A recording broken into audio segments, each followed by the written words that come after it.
할렐루야.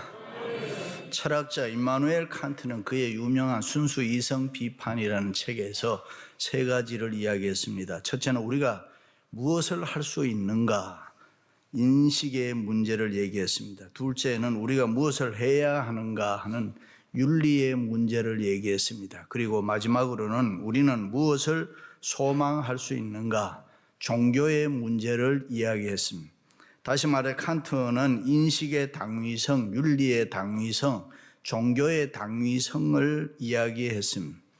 그렇습니다. 신앙생활을 하는, 교회를 다니는 우리 그리스도인들은 우리가 믿고 있는 진리, 이것이 참 진리인가 거짓 진리인가를 하나님의 말씀을 통해서 먼저 확인해 봐야 합니다. 그리고 진리라 할지니 진리가 너희를 자유케 하리라. 그리고 그 진리가 참 진리라고 확인된 신앙과 믿음은 나만이 간직하는 것이 아니라 다른 사람들에게 이 진리를 전파해야 할 의무와 책임이 우리에게 주어져 있습니다. 예를 들면 어떤 사람이 병들어 죽어가는 것을 볼 때에 과거에 내가 똑같은 병에 걸려 죽게 되었다가 다시 내가 살아났다면은 내가 어떻게 해서 다시 살아나게 되었는지를 이야기해 주어서 그 사람도 살아나게 해야 할 책임이 우리에게 있다, 그런 말입니다. 주 예수를 믿으라, 그리하면 너와 내 집이 구원을 얻으리라. 복음을 듣고 예수 믿고 구원받아 교회 다니고 하나님의 자녀가 된 우리들은 우리 자신만이 그저 만족하고 행복하게 잘 살 것이 아니라 예수 그리스도를 모르는 사람들에게 복음을 전해야 할 책임이 있다. 그것을 사명이라고 합니다. 그렇습니다. 누구든지 예수 믿으면 예수님으로부터 은혜와 이 사명을 받습니다. 복을 받고 사명을 받습니다. 이 은혜와 사명은 둘이 아닌 하나인 것입니다. 죄인이 의인되고 사망에서 생명으로 지옥 백성이 천국 백성 되는 것, 그것이 은혜입니다. 그리고 구원받아 천국 백성, 하나님의 백성이 되었으면은 사명이 주어지는 것입니다. 믿습니까? 그 사명이 무엇이냐? 크게 보면 두 가지, 문화명령과 복음명령이라고 합니다. 문화명령이라 인간이 타락하기 전에 주신 명령으로 하나님께서 우주 만물을 창조하신 후에 인간을 향해서 생육하고 번성하라, 땅에 충만하라, 모든 생물을 다스리라는 말씀입니다. 그리고 복음명령은 인간이 타락한 이후에 주신 명령으로, 그러므로 너희는 가서 모든 민족을 제자로 삼아 아버지와 아들과 성령의 이름으로 세례를 주고 내가 네게 분부한 모든 것을 가르쳐 지키게 하라. 다시 말해 복음을 증거해라. 예수 그리스도의 사랑을 전해라. 땅끝까지 증인되어서 선교해라. 하나님의 나라를 확장해 나가라 하는 그런 사명입니다. 그렇습니다. 이 사명은 선택의 여지가 없습니다. 해도 되고 안 해도 되는 거 아닙니다. 무조건 순종해야 합니다. 우리 그리스도인들은 문화명령, 복음명령은 반드시 순종해서 이 사명을 잘 감당해야 됩니다. 지금도 이 세상에 수많은 사람들이 생명의 구원을 기다리고 있습니다. 이민 오신 분들 가운데 행복하다, 건강하다, 잘 산다고 하는 분들이 많이 있는데 그래도 속에 안에 들어가 보면은 나름대로 고민이 있고 어려움이 많이 있습니다. 가정 문제, 자녀 문제, 사업 문제 등 고통당하며 괴로워하는 분들이 의외로 많이 있습니다. 그렇습니다. 그들에게 우리가 이 복음을 전해야 합니다. 그들은 변화를 기다리고 있습니다. 어떻게 하든지 자기 인생이 좀 달라지기를 원하는 것입니다. 가지고 있는 모든 문제를 해결받고 뭔가 내가 새롭게 좀 살아야 되겠다. 그러므로 우리는 저들의 구원과 변화를 위해서 항상 예수 그리스도의 복음을 전해야 합니다. 그들을 구원하라는 사명에 충성하고 순종하면서 살아야 될 줄로 믿습니다. 할렐루야. 일찍이 예수님께서도 이 땅에 오셔서 하나님의 영광을 위해서 일을 많이 하셨는데 그것이 복음 전하는 일이었습니다. 때로는 가르치기도 하시고 때로는 병자, 환자를 고쳐주셨습니다. 배고픈 사람, 가난한 사람, 약한 사람들이 있으면 도와주셨습니다. 그러나 우리 예수님이 가장 중요하게 생각했던 것은 복음 전하는 일이었습니다. 죽었던 생명을 살려서 예수 그리스도 안에서 행복하게 살아라, 자유를 누리며 살아라, 풍성하게 살아라. 그 일을 위해서 어느 날 예수님께서 세례 요한에게 세례도 받으시고 광야에 나가서 40일 동안 금식 기도도 했던 것입니다. 그리고 갈릴리 바닷가에서 어부들 베드로, 요한, 야고보, 안드레 제자로 부르셨습니다. 인간적으로 생각하면 너무나도 엄청난 모험인 것입니다. 조상 대대로 부모의 직업을 따라서 먹고 살고 있는 고기 잡는 어부들에게 갑자기 예수님께서 나타나셔서 너희는 나를 따라오라, 내가 너희로 사람 낚는 어부가 되게 하리라 하시니 곧 그물을 버려두고 쫓아가니라. 예수님께서는 복음 전하는 사명을 그들과 함께 하기를 원하셨다. 다시 말해 교회라는 거, 하나님의 나라는 이 하나님 한 분이 건설하는 나라가 아니라 여러 사람과 함께 동력해서 건설하는 것이다. 믿습니까?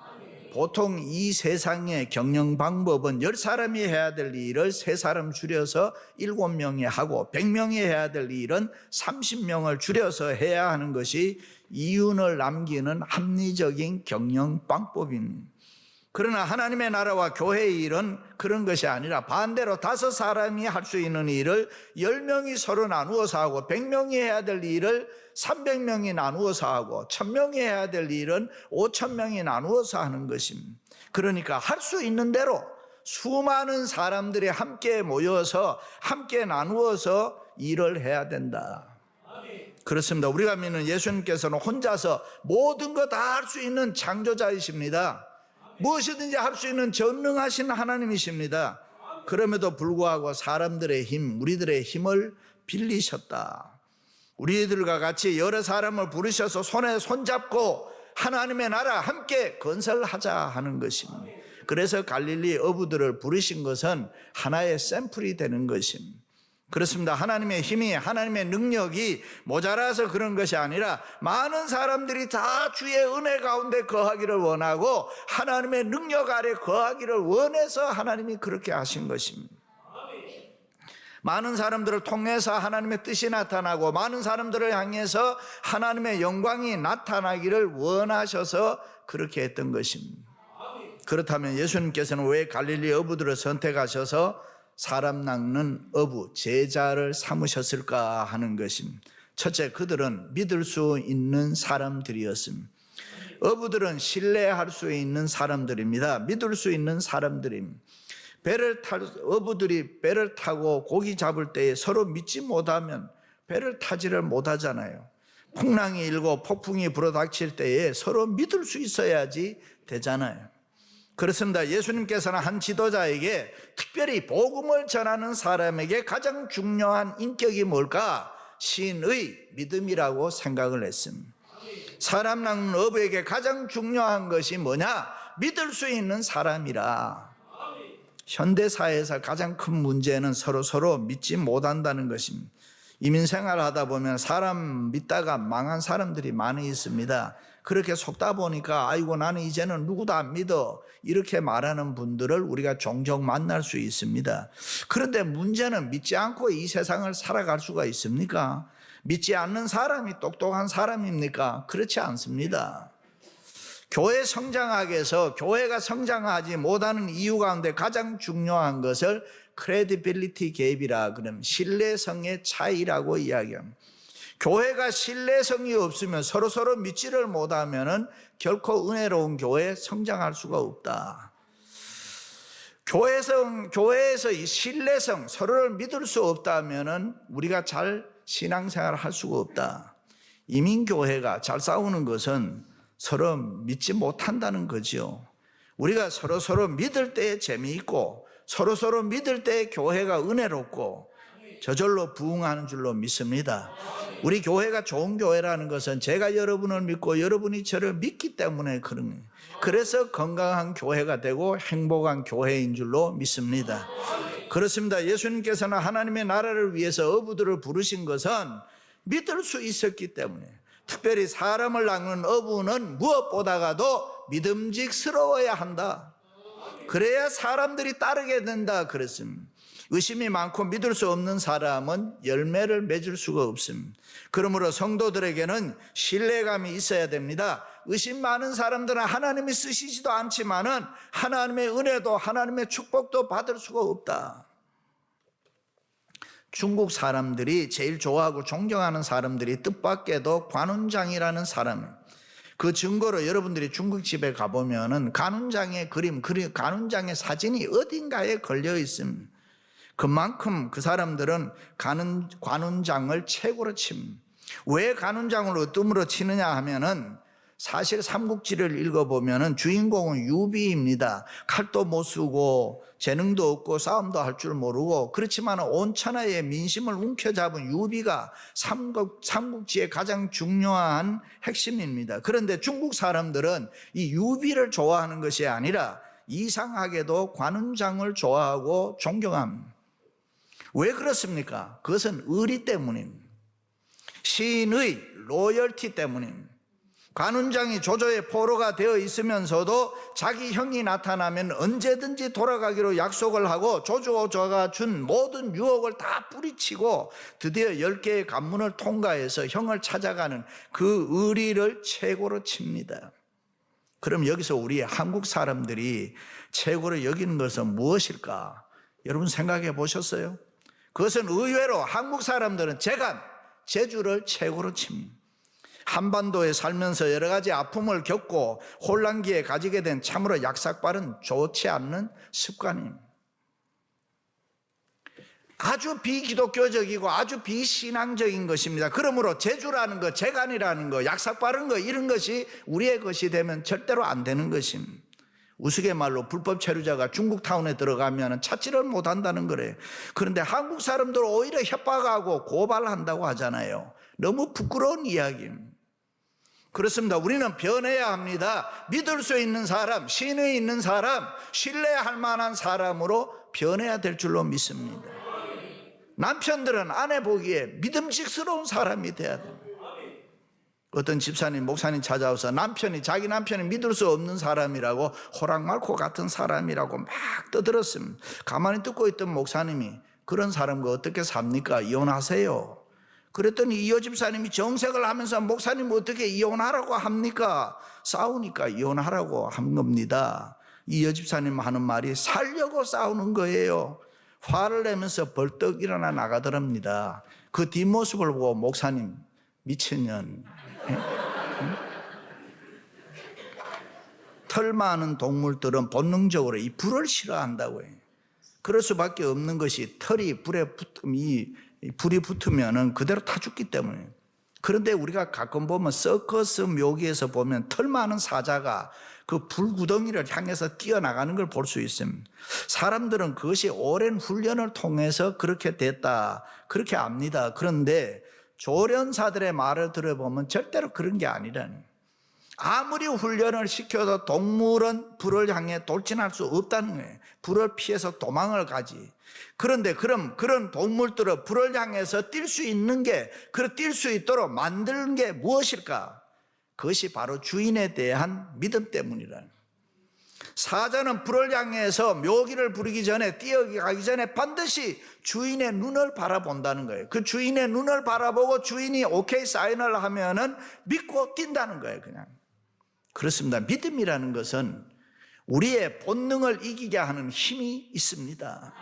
우리에게 성격의 문제, 환경의 문제, 여러 가지 문제가 많이 있을 수 있는데 그것을 뚫고 나가게 만들 수 있는 능력이 뭐냐? 믿음이라.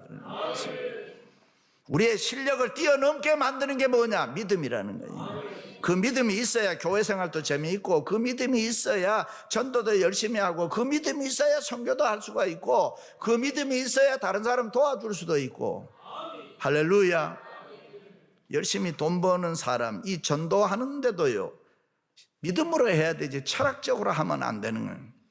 열심히 돈 버는 장사하는 사람에게 가서 인생이 무엇이냐고, 돈이 전부냐고, 예수를 믿어야 된다라고 그렇게 말을 하는 분들이 가끔 있으면 여러분, 열심히 일하는 사람에 가서 전도할 때 돈 벌면 되느냐 그런 얘기하면 전부가 아니냐 그러면, 여러분 이 세상 살아가는데 돈이 전부가 아니면 뭐가 전부입니까? 우리가 아침에 눈 뜨고 저녁에 잘 때까지 다 하는 일을 보면 돈 벌겠다고 하는 일인데 그 돈이 전부가 아니라 그러면 뭐가 인생의 전부냐.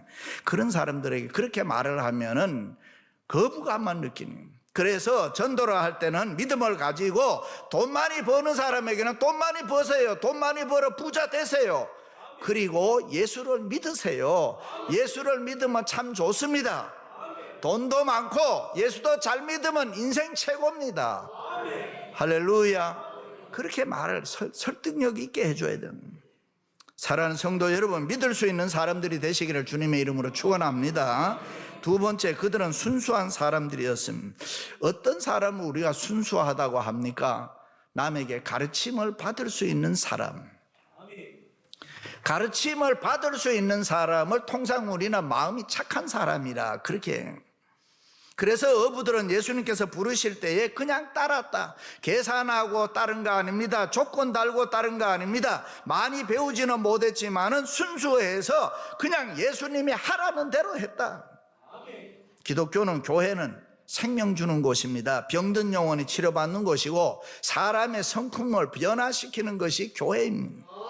그러므로 신앙생활에서 가장 중요한 성품이 뭐냐? 이 바로 순수성입니다. 우리가 예배할 때도 순수한 마음이 중요합니다. 순수성이 없으면 아무리 힘쓰고 애써도 변화가 없습니다. 순수성이 없으면 아무리 우리가 열심히 노력해도 열매가 없다. 교육심리학에서는 배움은 아는 것으로 끝나는 것이 아니라 새롭게 변화되는 것이라. 그러므로 기독교의 진리는 순수하게 배워서 이 새로운 존재로 변화돼야 되는 것입니다. 우리가 얼마나 교회 다녔느냐 그것보다는 내가 얼마나 예수 믿고 변화됐느냐 하는 것이 더 중요한 것입니다. 그렇습니다. 우리는 일생 동안 교회와 말씀을 통해서 배우는 사람으로 변화돼야 합니다. 그래서 바울같이 위대한 사람들도 그런 말을 합니다. 내가 이미 얻었다 함도 아니요 온전히 이루었다 함도 아니라 오직 내가 그리스도 예수께 잡힌 바 된 그것을 쫓아가노라. 할렐루야. 다시 말해 예수님께서 우리에게 보여주신 비전, 목표를 향해서 너희는 쫓아가라, 배우라, 변화되라, 그런 말씀입니다. 다시 말해 예수님께서 우리에게 그런 것을 변화를 요구한다. 그것은 순수한 사람만이 할 수 있다. 이스라엘의 위대한 영도자 모세가 미디안 광야에서 40년 동안 배웠습니다. 그만큼 모세는 순수했다는 거지. 그래서 모세가 이스라엘 백성들에게 간곡하게 부탁하는 것이, 모세 오경을 보면은 율례와 법도와 계명과 규례에 대한 배움이었습니다. 우리 교회도 이 배움의 터전이 있는 교회가 될 수 있기를 바랍니다. 그렇습니다. 순수한 마음으로 배우지 않으면은 좋은 그리스도인이 될 수가 없습니다. 무엇이든지 배울 수 있는 순수한 사람이 이 예수 그리스도의 제자가 될 수가 있습니다. 지금 어부들은 순수한 마음이 있어서 예수님께서 부르실 때 모든 거 다 포기하고 그냥 따라 나섰다. 가만히 생각하면 부모에게 물려받은 재산이라든가 자기가 일생 동안 먹고 살던 직업을 버리고 떠난다는 거 쉽지 않았을 것입니다. 누가복음에 보면 주님 부르실 때 어떤 사람은 자기 부친 장사하고 따르겠다 하고, 어떤 사람은 장가가듯 시집 가고 난 다음에 따르겠다 하고, 어떤 사람은 밭을 사고 난 뒤에 따르겠다고 했습니다. 어떤 사람은 가족들과 내가 작별 인사하고 따르겠다고 했습니다. 그때 주님께서 손에 쟁기를 잡고 뒤를 돌아보는 자는 하나님의 나라에 합당하지 아니하다. 너희는 가서 하나님의 나라를 전파해라 그랬습니다. 할렐루야. 그렇습니다. 주님은 순수한 사람 찾는 거예요. 복잡한 사람 원하지 않습니다. 이유 많은 사람은 사람 낚는 어부가 될 수가 없다. 베드로와 안드레와 야고보와 요한은 순수했기 때문에 그냥 주님이 따라 나서라니까 따라 나선 거고, 하라면 하라는 대로 했다. 그리고 수많은 사람들을 구원하고 이 세계 역사를 바꾸어 놓은 위대한 제자가 될 수 있었습니다. 사랑하는 성도 여러분, 순수한 사람들이 되시기를 주님의 이름으로 축원합니다. 마지막으로 그들은 충성심이 있었습니다. 어부들은 당장 고기를 잡지 않으면은 굶어 죽을 수밖에 없는 사람들, 그러니까 자기 임무에 충성할 수밖에 없는 사람들이 어부다. 사람을 낚는 어부는 책임감이 있어야 되고 충성심이 있어야 된다. 예수님은 어부들을 그래서 선택했습니다. 영국의 어느 회사에서 전무를 모시게 되었는데, 그런데 이 회사는 다른 회사와 달라서 전무를 외부에서 데려오는 게 아니라 내부에서 뽑아서 승진을 시키기로 하고, 사장은 어느 날 근무 시간을 1시간 더 연장한다 했습니다. 그럴 때 모든 사원들이 돈은 더 안 올려주고 일은 더 늘려서 하라고 하는구나 불평을 했습니다. 이럴 수가 있느냐, 잡담을 하고 놀고 있어요. 그때 사장이 회사를 한번 돌아봐요. 모두들 다 불평하고 투덜거리고 일하는 거 좋아하지 않았습니다. 그런데 한 사람은 사장이 오는지도 모르고 열심히 일하고 있었다. 자기가 맡은 일은 최선을 다한다는 태도로 충성하고 열심히 있었습니다. 다음날 그는 평사원에서 전무로 승진이 됐습니다. 승진이 되고 나니 봉급이 따랐고 비서가 따르고 사무실이 따로 주어지고, 할렐루야. 자기 책임에 충성하는 사람은 반드시 상급이 있다. 할렐루야. 그래서 주님은 추상적인 것보다는 실제적이고 이 경험적인 것을 원한다. 자기의 일에 충성하는 사람을 하나님이 좋아하신다. 누구든지 맡은 일에 충성하면은 하나님이 은혜와 복을 주신다. 할렐루야. 달란트 비유에 보면 5달란트, 2달란트 받은 사람은 즉시 바로 가서 장사하여 이윤을 남겼다. 그렇게 하나님께서 착하고 충성된 종아. 그런가 하면 1달란트 받은 종은 이 돈으로 뭘 할까 망설이다가 생각하다가 땅에 파묻어 놓았다. 악하고 게으른 종이라고 책망 듣고 쫓겨났다. 할렐루야. 충성하시기를 바랍니다. 락펠러가 어느 날 시골 작은 호텔에 며칠 머물게 됐습니다. 이런 큰 재벌이 이 자기 호텔에 머문다니까 호텔이 비상이 걸린 거예요. 그래서 많은 준비를 했습니다. 친절하게 해야 되고 불편 없이 해드려야 된다고. 그래서 아주 잘생기고 유능한 청년에게 특별히 일을 맡겨서 내가 이 락펠러 이 유명한 재벌가가 오면 좀 잘 모셔라 그랬습니다. 이 청년이 시간 불편 없이 락펠러에게 봉사를 했습니다. 그리고 며칠이 지난 후에 체크아웃을 하는데 팁을 15%를 딱 주었습니다. 요즘은 18%, 20%, 25% 이렇게 막 차지하더라고요. 코비드-19 지나고 난 뒤에 오른 게 팁이 올랐더라고요.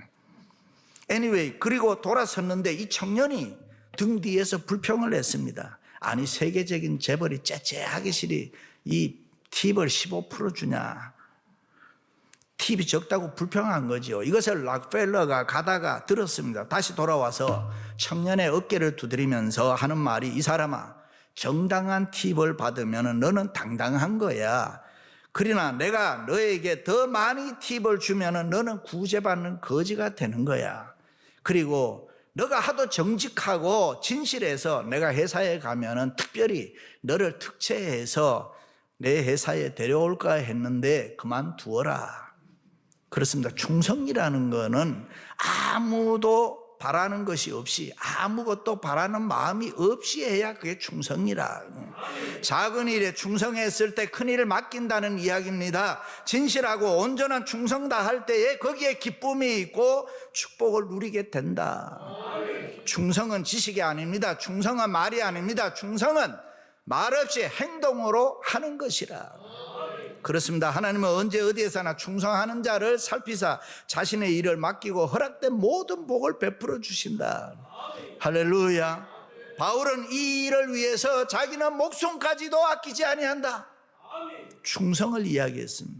그렇습니다. 우리는 열심히 전도의 사명 감당해야 됩니다. 전도는 하나님이 가장 원하시는 일이고 기뻐하시는 일인 줄로 믿습니다. 그러므로 가장 보람된 일이고 우리의 생애 속에 가장 영원한 일이 되는 것입니다. 성경에 보면 중풍병자를 4명의 친구들이 예수님께 데리고 와서 고침받게 하는 이야기 나오잖아요. 우리는 건강한 사람들입니다. 성령 충만한 사람들입니다. 그러나 제 발로 스스로 교회 못 오시는 분들, 병자들, 환자들이 우리 주위에는 얼마나 많이 있는지 모릅니다. 우리는 그들을 도와야 되는 거죠. 우리는 그들을 데리고 와야 됩니다. 너희는 온 천하에 다니며 만민에게 복음을 전파하라. 할렐루야. 사랑하는 성도 여러분, 믿을 수 있는 사람 되고 순수한 사람 되고 충성하는 사람 되어 하나님의 손에 붙들려 쓰임받는 사람 낚는 어부들이 되시기를 주님의 이름으로 축원합니다.